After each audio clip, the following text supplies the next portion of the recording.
First of all, today is the special day, World Pastors Day. అంతర్జాతీయ సంఘ కాపరుల దినోత్సవం ఈరోజు.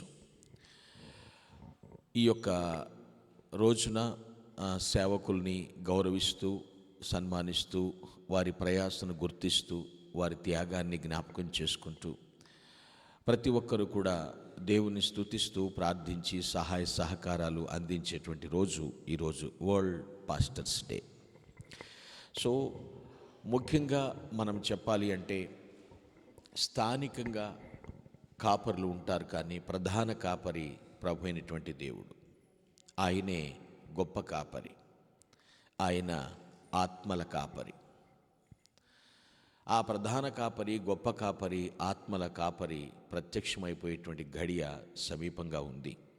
కాబట్టి ఈ భూమి మీద ఉన్నటువంటి ఉప కాపరులుగా, స్థానిక కాపరులుగా ఉన్నటువంటి వారిని ఈరోజు అప్రిషియేట్ చేసేటువంటి రోజు అన్నమాట. సో వారికంటూ ఒక రోజుని ఏర్పాటు చేశారు. కాబట్టి ఆ విధానంలో దేవుని యొక్క వాక్యాన్ని మనము జ్ఞాపకం చేసుకున్నాం. చదవబడిన లేఖన భాగం యోహాను శుభవార్త 10వ అధ్యాయం 7 నుండి 18 వచనాలు మనం చదువుకున్నాం. యోహాను సువార్త 10వ అధ్యాయము 7 నుంచి 18 వచనాల వరకు ఈరోజు మనం చదువుకుంటాం జరిగింది. ఇక్కడ ప్రభువారు మాట్లాడుతున్నటువంటి మాటలు ఫస్ట్ సెంచరీలో యోహాను భక్తుడు రాశాడు ఈ సువార్తను. ఎక్కడ కూడా తన పేరు రాసుకోలేదు. ఇతను తన పేరు వ్రాయాల్సిన సందర్భం వచ్చినప్పుడల్లా ఏమని రాసుకున్నాడంటే, ఆయన ప్రియ శిష్యుడు అని రాసుకున్నాడు. యేసుక్రీస్తు యొక్క ప్రియ శిష్యుడు అని రాసుకున్నాడు, ఆనుకున్న శిష్యుడు. ఈ యొక్క వ్రాయబడిన ఈ సువార్తలో క్రీస్తు దేవుడు అని, రక్షకుడు అని, అభిషిక్తుడు అని యేసుక్రీస్తుని వర్ణిస్తూ రాశాడు. ఒక్కొక్కరు ఒక్కొక్క రీతిగా, మత్తయి ఒకలా రాస్తే, మార్కు మరొకలాగా, లూకా యేసుక్రీస్తుని మనుష్య కుమారుడులాగా, యోహాను యేసుక్రీస్తుని దేవుని కుమారుడులాగా అభివర్ణించి రాశాడు. ప్రభువు మాట్లాడుతున్నటువంటి మాటలు ఏమిటి అంటే, ఇక్కడ 7-8 వచనాల నుంచి మనం చదువుకున్నాం. ప్రత్యేకంగా 11వ వచనం, 14వ వచనం చదువుతారు ఎవరైనా? యోహాను సువార్త 10-11. యోహాను సువార్త 10వ అధ్యాయము 11వ వచనం. నేను గొర్రెలకు మంచి కాపరిని, మంచి కాపరి గొర్రెల కొరకు తన ప్రాణము పెట్టును. 14వ వచనం కూడా చదవండమ్మా.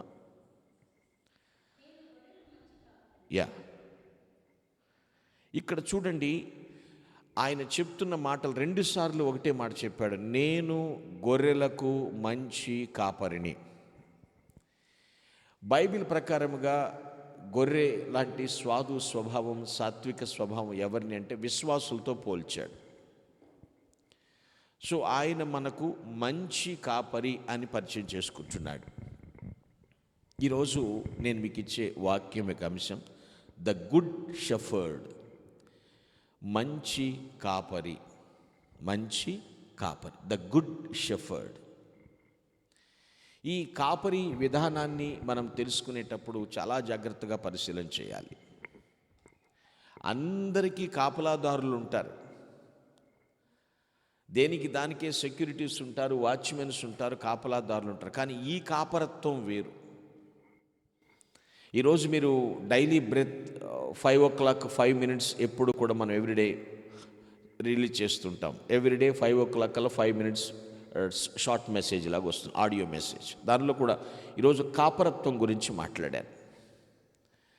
కాపరి అంటే 3 అక్షరాలు. కాపరి, కా కాపాడువాడు, ప పరిశుద్ధుడు, రి అంటే రిక్తుడుగా, తను తాను తగ్గించుకున్నాడు, ఐఎమ్ నథింగ్ అన్నట్లుగా.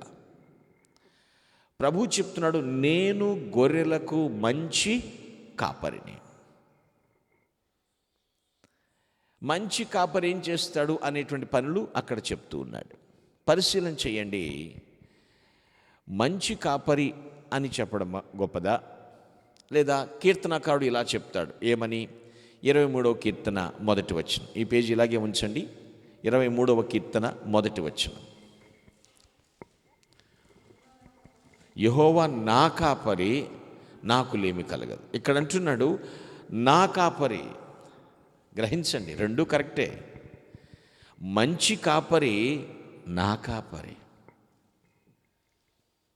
ఒక భక్తుడు ఇలా పాట రాసుకున్నాడు, యెహోవా నా మంచి కాపరి, యెహోవా నా గొప్ప కాపరి, నేనాయన గొర్రెను, నేనాయన గొర్రెను, నాకు లేమి కలుగదు, నేనాయన గొర్రెను. మంచి కాపరి నా కాపరి, గొప్ప కాపరి నా కాపరి. భక్తుడు పాడిన పాటది. ఆయన మంచి కాపరి, నా కాపరి అనేటువంటి మాట. ఇక్కడ పరిశీలన చేస్తే పిల్లరా, బైబిల్ గ్రంథంలో గొర్రెల కాపరులు చాలామంది ఉన్నారు. ఆ లెక్కన చూస్తే మొట్టమొదటి గొర్రెల కాపరిగా ఏబేల్ కనపడతాడు. First shepherd in the Bible. Abel గొర్రెల కాపరి కనపడతాడు. మరి ఏబేల్ ఏం చేయబడ్డాడు? చంపబడ్డాడు, చంపేశారు ఏబేల్ని. సొంత అన్న చంపేశాడు, రక్తము ఒలికింది. ఈ గొప్ప కాపరి, గొర్రెల కాపరి, మంచి కాపరి, అతను కూడా రక్తాన్ని చిందించాడు పాప విముక్తి కొరకు. ఈ మంచి కాపరి అని ఎందుకు మనం ఆయన్ని విశ్వసించాలి, ఎందుకు ఆయన్ని మనం అనుసరించాలి అనే విషయాలు మనం ఈరోజు తెలుసుకుందాం. ముఖ్యమైన విషయాలు 4 విషయాలు చెప్తాను.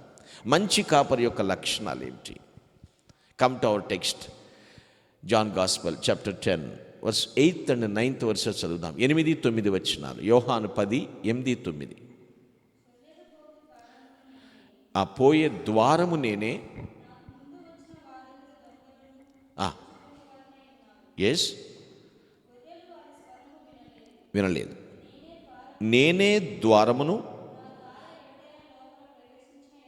నా ద్వారా ఎవడైనా లోపల ప్రవేశిస్తే రక్షించబడిన వాడై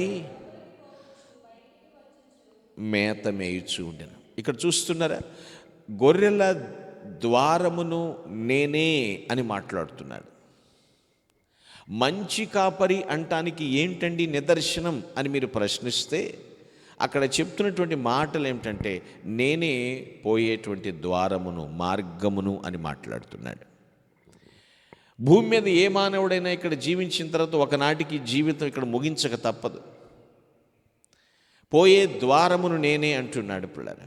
అంటే ఈ భూమి మీద ఉన్నంత వరకు చక్కగా నడిపిస్తాడు, ఆ తర్వాత మన నడక ఎక్కడో మనకి దిక్సూచిలాగా చూపిస్తాడు ఆయన. ఎందుకు మంచి కాపరి అన్నానంటే, first of all is the guide. నడిపిస్తాడు మనల్ని, ఎలా పడితే అలా కాదు.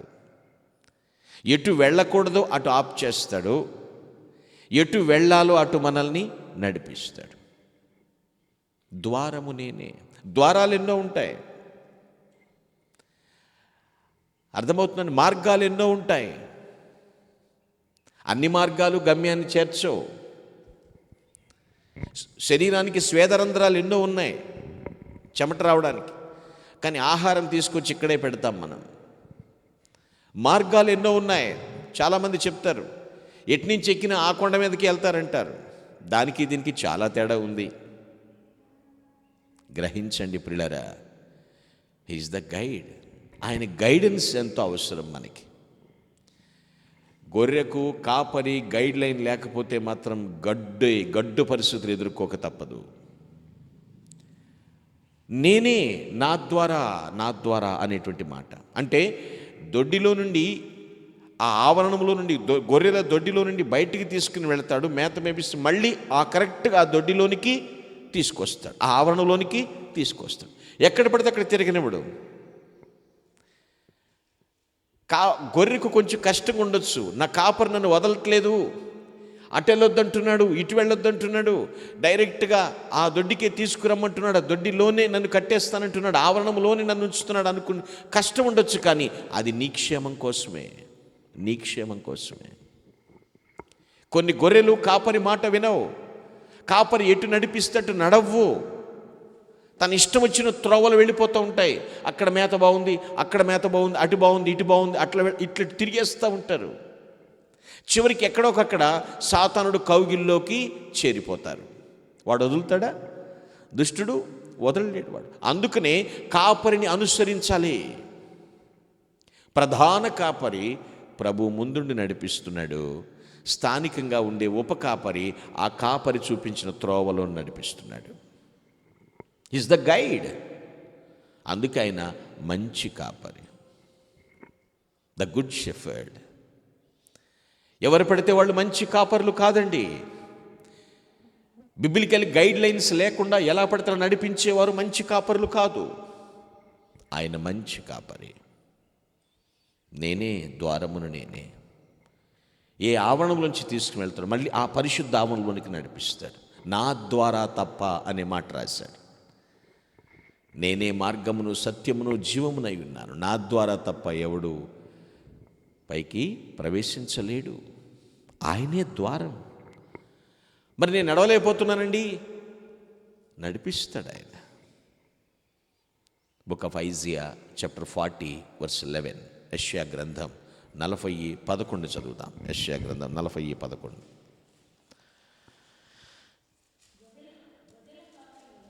యా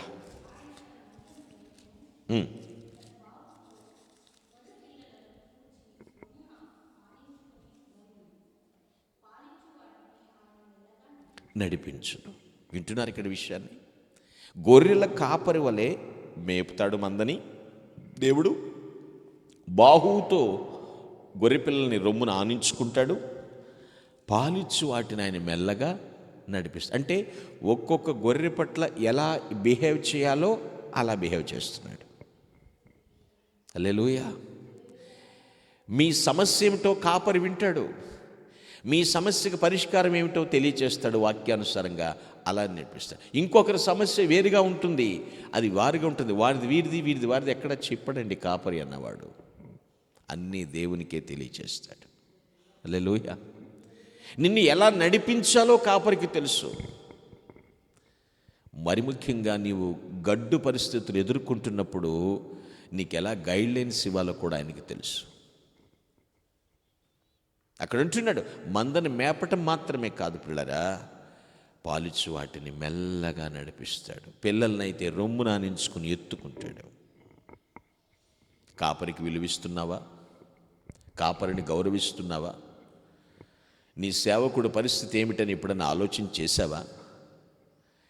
నిత్యము నీ కుటుంబం చుట్టూ ప్రార్థనతో కంచె వేసి కాపలా కాస్తున్నటువంటి ఆ కాపరి గైడ్ లైన్స్ పాటిస్తున్నావా? నీ కళ్ళతో చూడకుండా, నీ చెవులతో వినకుండా ఎవరు ఏది పడితే అది చెప్పి కాపరిని అనుమానించుకో. ఎందుకనంటే ఆ కాపరి క్రింద పనిచేస్తున్నాడు. ఈ కాపరి ఆయన మంచి కాపరి. ఆ మంచితనమే గైడ్లైన్స్గా ఇస్తూ ఉంటాడు. మెల్లగా నడిపించును. ఎక్కడికి నడిపిస్తాడు అక్కడికి తీసుకెళ్తాడు. భక్తుడు అన్నాడు, పచ్చిక గల చోట్లకు ఆయన నన్ను నడిపించుచున్నాడు. హల్లెలూయా. పచ్చటి పచ్చిక కావాలి గొర్రెకు. చక్కని వాక్యము మీకు అందిస్తాడు కాపరి. శాంతికరమైన జలముల చెంతకు నన్ను నడిపించుచున్నాడు. ఏ నీళ్లు తాగితే ఏ టెన్షన్ ఉండకూడదో ఆ నీళ్లే అందిస్తాడు. సముద్రంలో ప్రయాణిస్తూ నీళ్లు బాగున్నాయని ముంచుకు తాగుతామా? తాగం. సముద్రమే, కానీ ఆ నీరు తాగం. మనం మంచి నీరే తాగుతాం. జాగ్రత్త. నీరు అనగా అర్థం మరలా ఆత్మీయంగా వాక్యమే. వాక్యంగా మనం వినాలి. వ్యంగ్యంగా చెప్పే వాళ్ళ గురించి వెంట కాదు. పచ్చిగల చోట్ల నడిపిస్తాడు. శాంతికరమైన జలముల చెంతకు నన్ను నడిపిస్తాడు. నీతి మార్గంలో నడిపించేటువంటి గైడ్ అన్నమాట ఆయన. ఎలాగైతే ఏంటి, డబ్బు వచ్చిందా రాలేదా, ఎలాగైతే ఏంటి, సంపాదించామా లేదా, నో, అది నిలబడదు. నీకు కనబడుతుంది, తర్వాత కనబడదు, అది నిలబడదు. నీతి మార్గంలో నడిపిస్తాడు ఆయన. అంతేకాదు, తొట్టిల్లకుండా నడిపిస్తాడు ఆయన. నువ్వు ఒక్కొక్కసారి పరిస్థితులు చూసినప్పుడు షేక్ అయిపోతావు. కాపరి చెంతకు చేరితే కాపరి నిన్ను తొట్టిల్లకుండా నడిపిస్తాడు. ఏమాత్రం కూడా నిన్ను ఇబ్బందిలో పడనివ్వడు. కొంతమంది కాపరికి చెప్తారు, కాపరి సలహా తీసుకుంటారు, కానీ చెయ్యరు. వింటం వరకే. చెప్పకపోతే ఫీల్ అవుతారు కాబట్టి, వినకపోతే ఫీల్ అవుతారు కాబట్టి తర్వాత వాళ్ళు అనుకున్నదే చేస్తారు. It's very problematic. ఆయన నడిపిస్తానని చెప్తున్నాడు. ఎందుకో తెలుసా? దారి తప్పకుండా నడిపిస్తాడు ఈ కాపరి. మంచి కాపరి ఆయన. హల్లెలూయా. కొంతమంది దారి తప్పిపోతున్నారు. ఏం చర్చికి రాలేదంటే, ఈరోజు రాలేకపోయానండి. మరి ఏం చేశా? ఏదో వెళ్ళానండి, ఏదో చేశానండి. బాధపడద్దు నేను చెప్పినందుకు పిల్లరా. నీ దారి నీకు తెలియచుండాలి. నీ దారి నీకు తెలుసుండాలి. నీ దేవుని దగ్గరికి నీ దారి నీకు తెలుసుండాలి. నువ్వు ఆయన నడిపిస్తాడు, నిత్యము నడిపిస్తాడు, సర్వసత్యములో నీకు నడిపిస్తాడు ఆయన. Praise the Lord. కొంతకాలం నడిపించి వదిలేసేవాడు కాదు కాపరి. నిన్ను నిత్యము నడిపించువాడు. ఎక్కడికి? సర్వసత్యములోనికి, into the all truth. అక్కడికి నడిపిస్తాడు ఆయన. నువ్వెందుకు మంచి కాపరి అని ఆయన ప్రశ్నిస్తా. ఆయన అంటున్నాడు, ఐఎమ్ ద గైడ్ అంటున్నాడు ఆయన. Is the guide. ఎక్కడికైనా మనము హిస్టారికల్ ప్లేసెస్కి వెళ్తున్నప్పుడు మనకి ఎక్స్ప్లెయిన్ చేయడానికి ఒక గైడ్ని చూసుకుంటాం మనం. వాళ్ళకి తెలుసు కాబట్టి, వాళ్ళకి అంతవరకే తెలుసు. కానీ ఈ గైడ్కి అంతటా తెలుసు. Praise the lord. యూనివర్సల్, అంతటా తెలుసు. నువ్వు ఎటు నడవకూడదో అటు ఆప్ చేసేస్తాడు, ఎటు నడవాలో అట్టే నడిపిస్తాడు. ఆ కాపరి కింద కాపరి మాట వింటావా? ఆయన సలహా ప్రకారం నడుస్తావా? ఎందుకు మంచి కాపరి? ఆయన ఏ గొర్రెను ఎలా ట్రీట్ చేయాలో అలా ట్రీట్ చేస్తాడు. మేత పెడతాడు, మేతన్న చోటుకి నడిపిస్తాడు. మళ్ళీ చివరికి ఏ అపాయం రాకుండా వచ్చి దొడ్డిలోకి పెడతాడు. పాలిచ్చి వాటిని మెల్లగా నడిపిస్తాడు. పిల్లల్ని అయితే రొమ్ము నానించుకుని భుజాన్ని వేసుకుని తీసుకువెళ్తూ ఉంటాడు. ఆ మంచి కాపరి కింద పనిచేసి స్థానిక ఉపకాపరి కూడా ఆయన లక్షణాలతోనే జీవిస్తాడు. లేకపోతే కాపరి కాలేడు. Is the guide. Second thing, రెండో విషయం చూద్దాం. Come to our text. యోహాను 10:16, జాన్ 10:16. యోహాను 10:16. ఈ దొడ్డివి కాని వేరే గొర్రెలు నాకు కలవు, వాటిని కూడా నేను తోడుకుని రావాలి.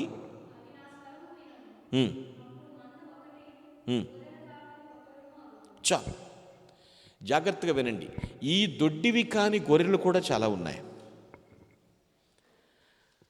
వాటిని విషయంలో కూడా నాకు బాధ్యత ఉందంటున్నాడు దేవుడు. అర్థమైందా విషయమే?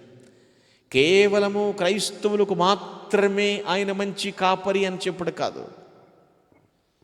ఈ పరిశుద్ధ ఆవరణములో లేనివి కూడా కొన్ని ఉన్నాయి. వాటిని కూడా నేను తోలుకు రావాలి అంటున్నాడు. ఎందుకో తెలుసా?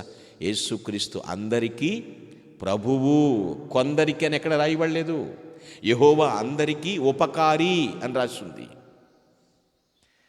అంటే మనల్నే కాదు, అందరినీ కూడా ఆయన సొంత పిల్లలుగా చూసుకోవాలని ఆశిస్తున్నాడు ఆయన. Praise the Lord. హల్లెలూయా.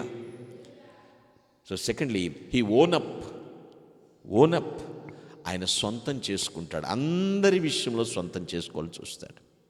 అక్రమంగా లాక్కోడు. ఆయన్ని ఎవరు ఆహ్వానిస్తారో జీవితాల్లోనికి, వారు కూడా నా సొంత పిల్లలే అంటున్నాడు. ఈ దొడ్డివి కానీ వేరే గొర్రెలు కూడా ఉన్నాయి, వాటిని కూడా నేను తోడుకు రావాలి. ఆయన ఆశ చూడండి. ఓనప్, సొంతం చేసుకుంటా. That is the responsibility. Because of he is the good shepherd. No partiality. దేవునికి పక్షపాతం లేదండి, మనిషికి పక్షపాతం ఉంది. నా అని చూస్తూ ఉంటాడు. ప్రభు అంటాడు, అందరూ నా వారే అంటున్నాడు ఆయన. హల్లెలూయా. జాతి భేదం, మతభేదం, కులభేదం, వర్ణభేదం, వర్గభేదాలు లేవు ఆయనకి. అందుకే హీఈస్ ద గుడ్ షెఫర్డ్, మంచి కాపరి. Is own up. స్వార్థం ఎప్పుడు కోరుకోడండి దేవుడు. స్వార్థం కోరుకునేది మనిషి. ఆయన నిస్వార్థపరుడు. అంతేకాదు నాశనం కూడా కోరుకోడు దేవుడు. నా దగ్గర రాలేదు కాబట్టి వాళ్ళు నాశనం అయిపోవాలి, నా మాట ఏం లేదు కాబట్టి వాళ్ళు పాడైపోవాలి, వాళ్ళ నాశనాన్ని నేను చూడాలి కలర్, అలా కూడా ఇప్పుడు దేవుడు కోరుకోడు. అలా కోరుకునేవాడు క్రైస్తవుడు కాడు. అందుకే గుడ్ షెఫర్డ్, మంచి కాపరి. ఎదుటి వారి నాశనాన్ని కోరొద్దు. వారు మారాలని ప్రార్థించాలి తప్ప నాశనాన్ని కోరొద్దు. అందుకే అంటాడు, ఎవరిని ద్వేషించలేదు ప్రభు, ఎవరిని దూషించలేదు. ఆ గొప్ప కాపరి గొర్రెలుగా ఉన్నటువంటి మనము ఎలా జీవిస్తున్నాం? అందరి పట్ల ఆయనకి బాధ్యత ఉంది. ఈ ఊరోళ్ళ పట్లే కదా, అందరి పట్ల దేవునికి బాధ్యత ఉంది. ఎందుకంటే he is the creator. Praise the Lord. ఆయన సర్వ సృష్టికర్త. బాధ్యత ఉంటుందా ఉండదండి? ఇప్పుడు తండ్రికి 4-5 పిల్లలు ఉన్నారనుకోండి, ఒకళ్ళ మీద బాధ్యత అందరినీ చూడాలి. వీళ్ళు అలుగుతూ ఉంటారు, నాకేం పెట్టావు, నన్నేం చూసావు, నాకేం చూసావు అంటే నీ ఒక్కదే కాదు కదా, ఇంకా పిల్లలు ఉన్నారు. అర్థం చేసుకోకపోతే ఎలా తండ్రి బాధ, తండ్రి కష్టం? గ్రహించాలా వద్దండి? గ్రహించాలి. నువ్వు ఒక్కడవే కాదు, నువ్వు ఒక్కదివి కాదు, ఈ దొడ్డివి కానీ వేరే గొర్రెలు కూడా ఉన్నాయి. వాటిని కూడా నేను తోలుకు రావాలి. వాటిని కూడా సొంతం చేసుకుంటాడు. ఓనప్. ఈ ఓనప్ ఆయన సొంతం చేసుకుంటాడు. అందుకే మంచి కాపరి. అందరి పట్ల బాధ్యత తీసుకుంటాడు. No partiality. ఇది యోహాను సువార్త 6:37 చదువుదామా? 6:37, John gospel 6:37.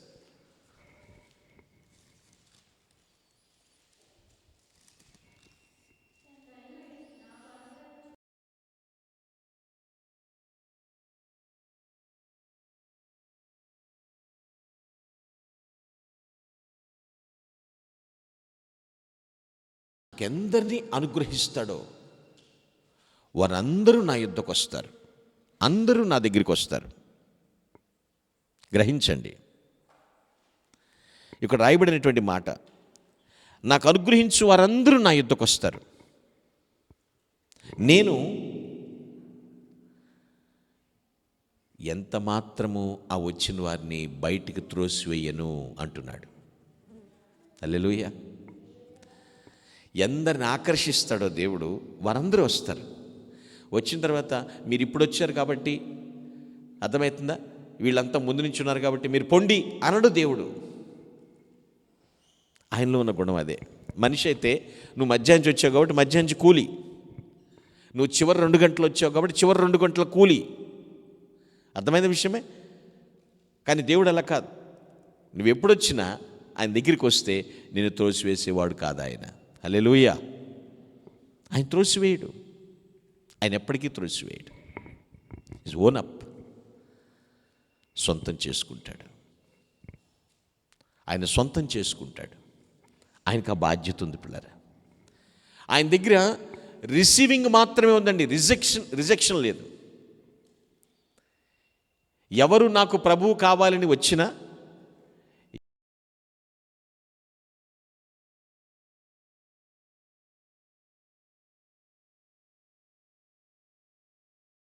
There is no rejection. ఆయన దగ్గర తిరస్కారం అంటూ ఉండదండి. ఓనప్, సొంతం చేసుకుంటాడు. అందుకే పౌలు కూడా అంటాడు, ఉభయులము ఏకమవుతున్నామంటాడు. మనకి సంధి కుదిర్చాడు ఆయన అంటాడు, సమాధానకరంగా మార్చాడు. ఎందుకని? శిలువ రక్తం ద్వారా మనల్ని సంధి చేశాడు. హల్లెలూయా. మరి అలా కాకపోతే బేసిక్గా ఇజ్రాయేలుకి మాత్రమే పరలోకం ఉండాలి, అవునా? అన్యులైన మనల్ని కూడా దీంట్లో చేర్చాడు. మనకు కూడా అవకాశం ఇచ్చాడు. అందరికీ అవకాశం ఇచ్చాడు. అందరినీ ఓన్ చేసుకున్నాడు. That is his responsibility. కొంతమంది చూడండి, సంఘానికి కొత్తగా ఎవరిని వస్తే వాళ్ళని పలకరించాలి, విష్ చేయాలి. ఎక్కడి నుంచి వచ్చారు, ఎక్కడ మీది, మీ పేరేమిటి, ఓకే విష్ చేయాలి. కొందరు పట్టించుకోరు, కొందరు ఆ, ఇవాళే వచ్చారు, నేను 30 ఏళ్ళు సీనియర్, 25 ఏళ్ళు సీనియర్ అని కాలర్లు ఎగరేస్తుంటారు. తప్పది. మన ప్రభువే ఆయన రిసీవ్ చేసుకుంటానంటున్నాడు. మరి మనం అలా పార్షియాలిటీ.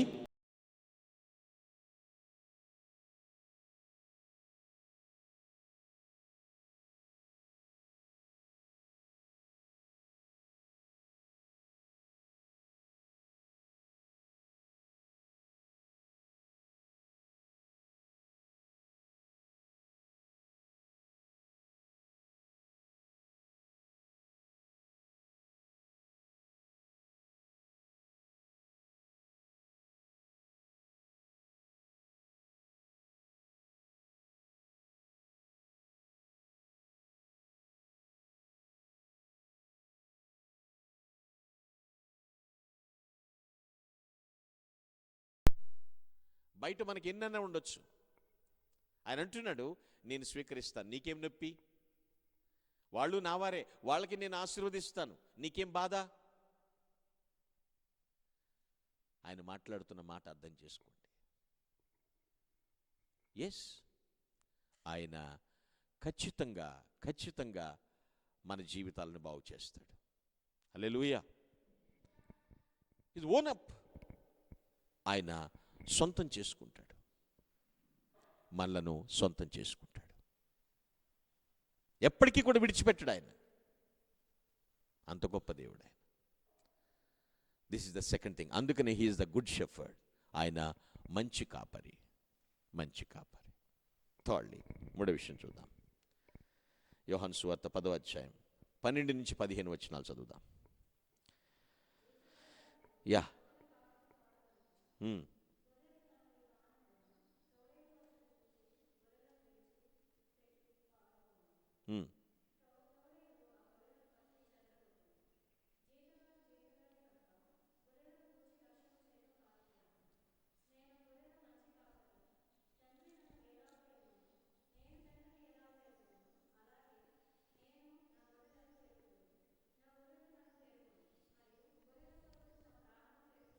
చాలు. ఇక్కడ చూడండి, జీతగాడికి నిజమైన గొర్రెల కాపరికి తేడా తెలుస్తుంది. ఇక్కడ జీతగాడు జీతం కోసమే పనిచేస్తాడు, అంతే కదండి విషయం. That's all. కానీ ఈ కాపరి ఎటువంటి వాడండి? నిస్వార్థంగా పనిచేస్తాడు. తను ఓన్ చేసుకుంటమే కాదు, నిష్కపటమైన ప్రేమ కూడా చూపిస్తాడు. నువ్వు డబ్బులు ఇచ్చినా ఇవ్వకపోయినా, నువ్వు భోజనం పెట్టినా పెట్టకపోయినా, ఈయన ప్రేమ చూపిస్తూనే ఉంటాడు.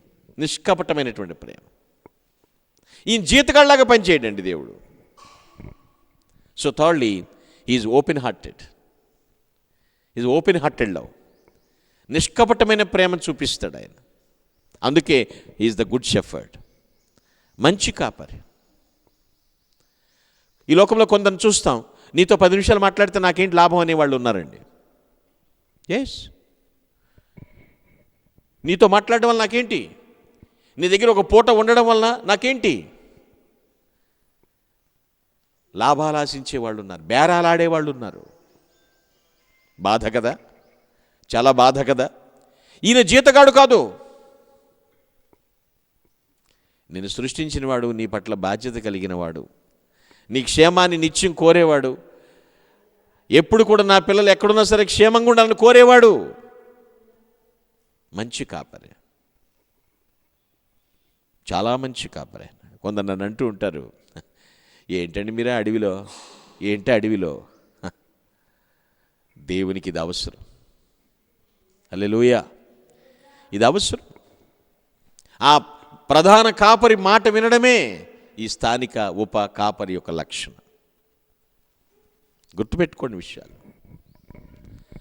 Is open hearted. లోపల కూడా పెట్టుకుని బయట కూడా మాట్లాడు దేవుడు. గద్దించాలనుకుంటే గద్దించేస్తాడు. అయితే ఎక్కడ గద్దించాలో, ఎలా గద్దించాలో ఆయనకు తెలుసు. అదే నేర్పిస్తాడు. ఓపెన్గానా, ఓపెన్ హార్టెడా, ఓపెన్ హార్టెడ్. తన లవ్ను మాత్రం ఓపెన్ హార్టెడ్గా ఎంతిస్తాడు. ప్రభునందు ప్రేమైన వాళ్ళని ఆలోచించండి, ఎటువంటి జీవితం జీవిస్తున్నా, ఎలాంటి జీవితం జీవిస్తున్నామా? ఆ కాపరికి లోబడుతున్నామా? ఆయన నిష్కపటమైనటువంటి ప్రేమనిస్తున్నాడండి. నేను జీతగాడిని కాదు అంటున్నాడు ఆయన. అంతేకాదు, తోడేలు వస్తే ఈ కాపరి గొర్రెలు వదిలిపెట్టి పారిపోడు, లక్ష్య పెడతాడు, దగ్గరే ఉంటాడు, కాపలా కాసుకుంటాడు. ఒక్క గొర్రె కూడా కోల్పోకుండా, తోడేలు బారిన పడకుండా ఏం చేస్తాడండి కాపరి? లక్ష్య పెడతాడు, అక్కడే ఉంటాడు, పారిపోడు. నిస్వార్థంగా ప్రేమిస్తాడు. అందుకే చెప్తున్నాడు, నే గొర్రెలకు సమృద్ధి జీవం ఇవ్వడానికి వచ్చాను, సమృద్ధి జీవం ఇవ్వడానికి వచ్చాను. ఎంత గొప్ప విషయం ఆలోచించండి. మనం ఎటువంటి జీవన విధానాన్ని అవలంబిస్తూ ఉన్నాం? పారిపోయేళ్ళ దగ్గర మనం ఉన్నామా? జీతకాళ్ళ దగ్గర ఉన్నామా మనం? ఆయన నిస్వార్థంగా ప్రేమిస్తున్నాడు. దేవుని వాక్యాన్ని చూద్దాం. సమూయేలు మొదటి గ్రంథం 12:24. Book of 1 Samuel 12:24. Book of 1 Samuel 12:24.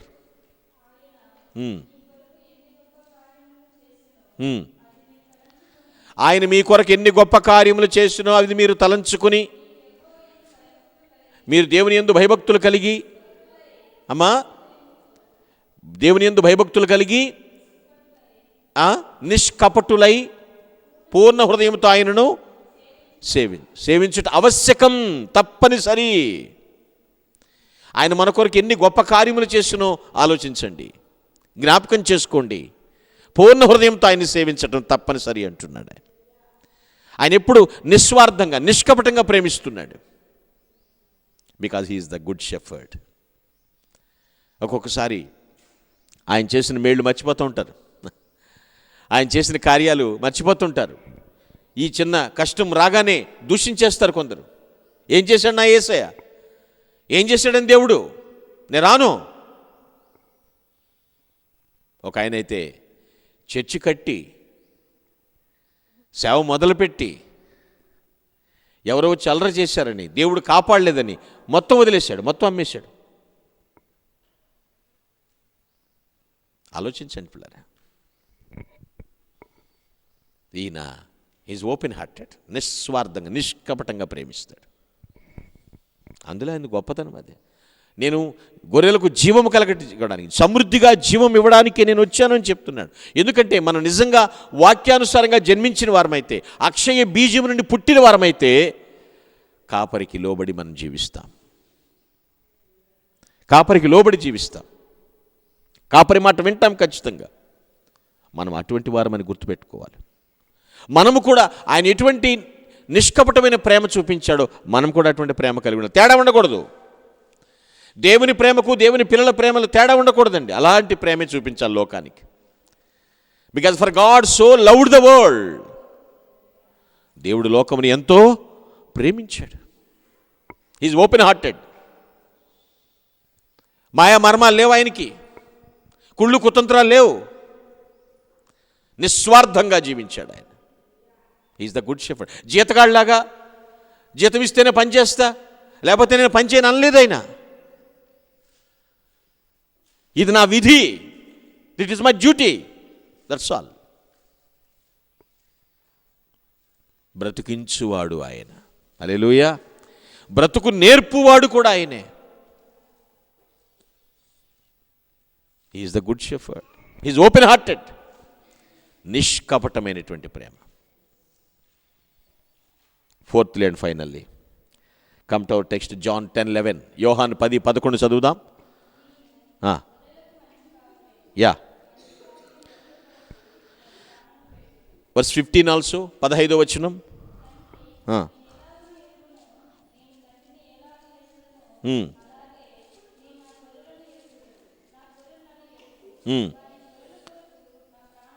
Verse 17 also, 17వ వచనం.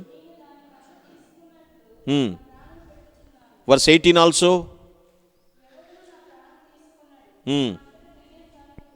చాలు. ఈ 4 వచనాల్లో 3 సార్లు ఒకే మాట మాట్లాడుతున్నాడు. ఏంటో తెలుసా అండి?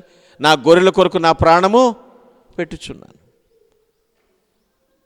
నా గొర్రెల కొరకు నా ప్రాణం పెడుతున్నాను. 3 సార్లు అదే మాట మాట్లాడుతున్నాడు. So fourthly and finally he is dedicated. He is dedicated. తను ప్రతిష్ఠించుకుంటాడండి. తను అంకితం చేసేసుకుంటాడు. గొర్రెల కోసం తన జీవితాన్ని అంకితం చేసేసుకుంటాడు. Is dedicated. ప్రతిష్ఠించుకుంటా.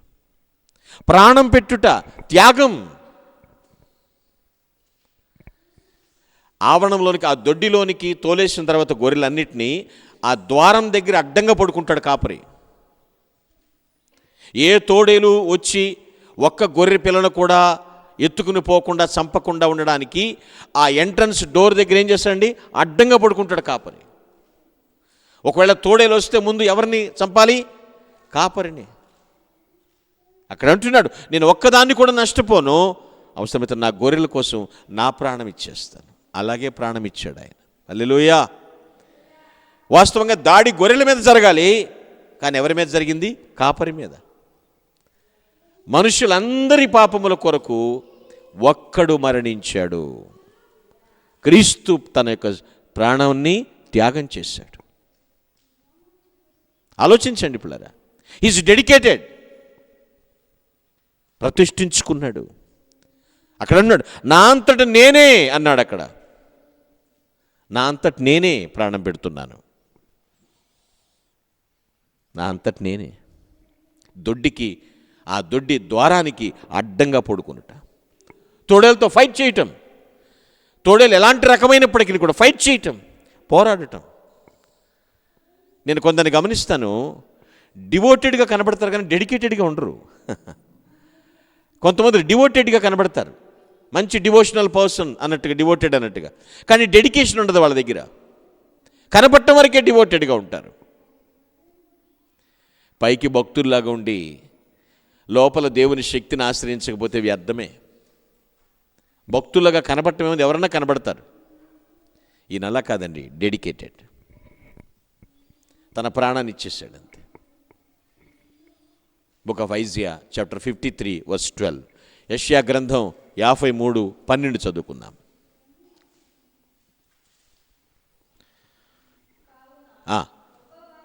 గొప్పవారితో నేను అతనికి పాలు పంచిపెడతాను, అతడు కొలసము విభాగించుకొనును. మరణమునందునట్లు అతడు తన ప్రాణమును, చాలు హల్లెలూయా, మరణమునందునట్లు ప్రాణమును ధారపోసెను. ధారపోసెను. చాలామంది చూడండి, నా జీవితాన్ని ధారపోసానంటారు. నీకోసం నా జీవితాన్ని ధారపోసాను రా, ఇలా తగలడ్డా వెంటరా అని తిడతా ఉంటారు పిల్లల్ని.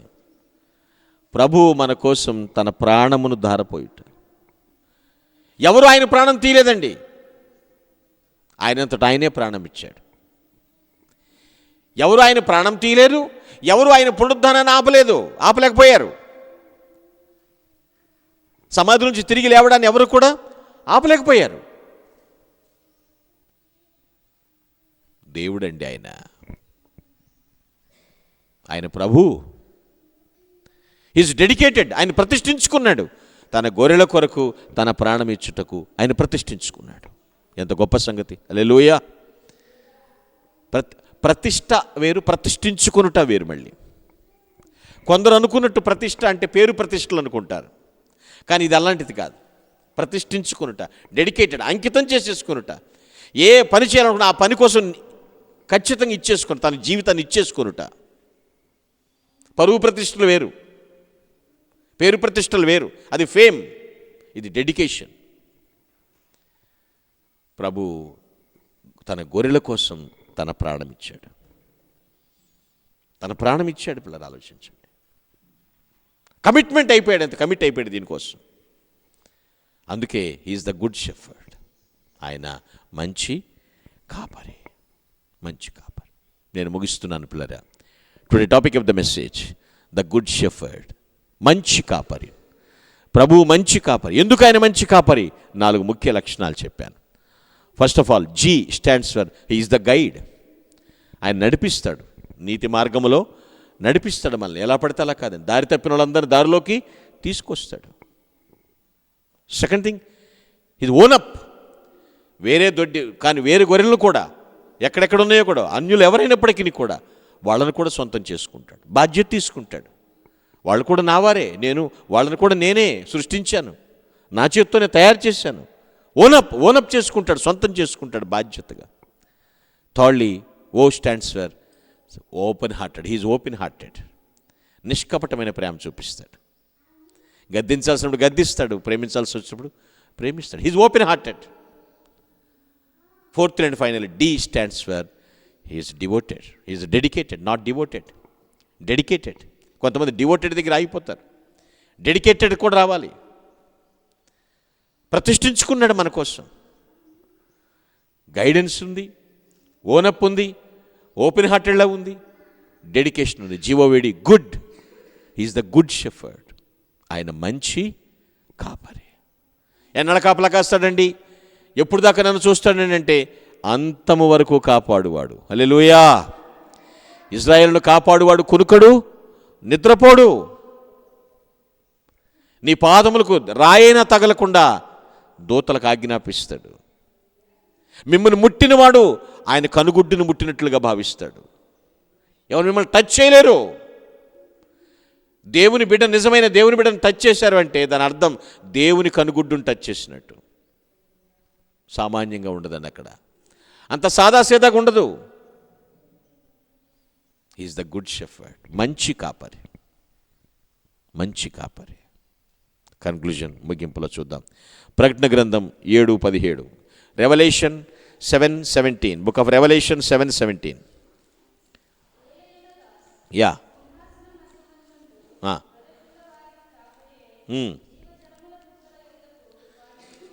చూడండి, ఆ కాపరిగా ఏం చేస్తాడంటే ఆయన జీవ జలముల బొగ్గల యొద్దకు వారిని నడిపించును, కన్నుల నుండి ప్రతి బాష్ప బిందువును తుడిచివేయును.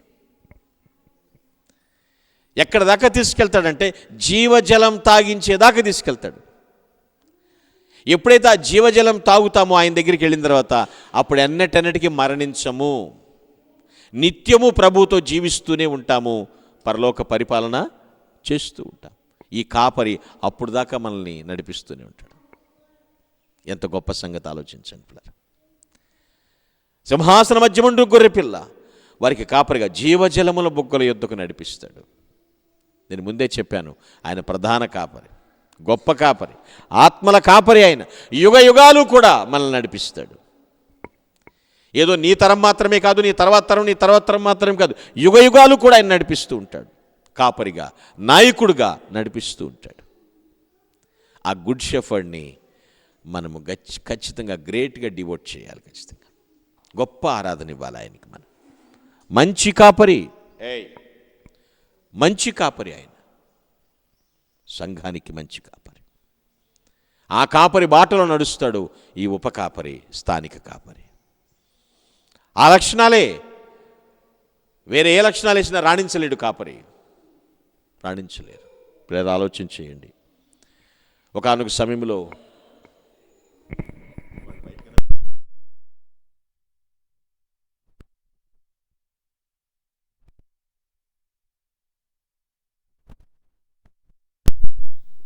పూర్వకాలంలో ఐగుప్తీయులకు గొర్రెల కాపరులంటే అసహ్యం. తర్వాత అదే అసహ్యం అందరికీ కూడా కంటిన్యూ అవుతూ వచ్చింది. గొర్రెల కాపరులని నానాటికి ఎలా చూసేవారంటే దొంగలుగా చూసేవాళ్ళు, దోచుకునేవాళ్ళుగా చూసేవాళ్ళు, అశుభ్రంగా చూసేవాళ్ళు. ఎందుకంటే వీళ్ళు స్నానాలు చేయరు, పానాలు చేయరు, ఆ గొంగళ కప్పుకుని, ఆ రగ్గు కప్పుకుని ఆ పొలాల్లో తిరుగుతూ వింటూ ఉంటారు. దొంగలని కనీసం వాళ్ళని కోర్టుల్లో సాక్ష్యం చెప్పడానికి కూడా అనుమతించేవాళ్ళు కాదు. అలాంటి విషయం. కానీ ఆ ట్రెండ్ మొత్తం మార్చేశాడు దేవుడు. హల్లెలూయా. కాపరి అంటే ఇలా ఉంటాడు అని చూపించాడు దేవుడు. అసహ్యం పోయింది, అభిమానించటం, ఆరాధించటం వచ్చింది. Is the good shepherd. నీ దృష్టిలో నీ కాపరి నువ్వు అసహించుకుంటున్నావో నాకు తెలియదు. నీ దృష్టిలో నీ కాపరి గురించి ఏ స్థాయిలో నువ్వు ఎలా చూసుకో తెలియదు. కానీ కాపరిని దగ్గర నుండి చూస్తే నీకు తెలుస్తుంది. నీ కాపరి గురించి నువ్వు చెడు చెప్పొద్దు ఎక్కడా కూడా. అది నీకేమాత్రం మంచిది కాదు. నీకోసమే నియమించబడ్డాడు, అపాయింటెడ్ బై గాడ్. నీకోసం కేటాయించబడ్డాడు, అసహించుకోవటం కాదు. ప్రధాన కాపరిని ఆరాధిస్తూ ఈ లోక కాపరిని గౌరవిస్తూ ఉండాలి. మంచే చేస్తాడు, మంచి తప్ప మరేది చేయడు, మంచే చేస్తాడు. తను నష్టపోయినను మాట తప్పడు, నష్టపోయినను మాట తప్పడు. మంచి కాపరి బాటలో నడుస్తూ ఈ స్థానిక కాపరి చెప్పే ఆ మంచి కాపరి మాటలను అవలంబిస్తూ గైకొంటూ నీతి మార్గంలో ప్రయాణిస్తూ గమ్యమును చేరుకొందుముగాక. ఆమేన్. తలవంచండి, ప్రార్థన చేద్దాం. అందరూ కూడా తలవంచండి. ప్రభు నీతో మాట్లాడిన ప్రతి మాటను బట్టి ఒక్కసారి నిన్ను నువ్వు రివ్యూ చేసుకో. How is your lifestyle? ప్రధాన కాపరి ప్రత్యక్షమైనప్పుడు నీవు తల ఎత్తుకోగలవా?